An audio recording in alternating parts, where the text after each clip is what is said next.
Are you tired of waiting in line for the Windows 11 24H2 update? What if I told you that you can bypass that annoying install queue and jump straight to 24H2 right now? In today's video, I'm going to show you exactly how to tweak both your registry and local group policy settings in order to get 24H2 instantly. So let's get to it. So, starting with users who have Windows 11 Pro, I want you to open up the search bar, type gpedit.msc and hit enter. Then proceed to follow this path: administrative templates, Windows components, then scroll all the way down until you see Windows Update, and then manage updates offered from Windows Update. Now, double left click the option called select the target feature update version. Change it from not configured to enabled.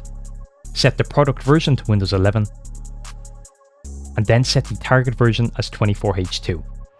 Hit apply, hit OK, and you're all set. Now, if you're using Windows 11 Home, this next method should work for you. Go to your search bar, type regedit, and press enter.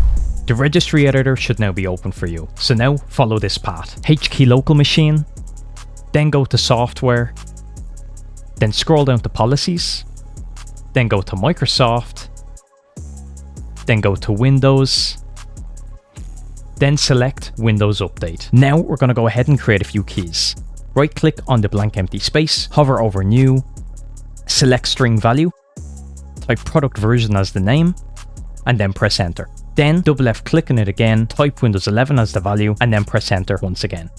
After that, right click on the empty space once more, and now select a D-word 32-bit value. Type target release version for the name, and set the value to 1 as a hexadecimal base.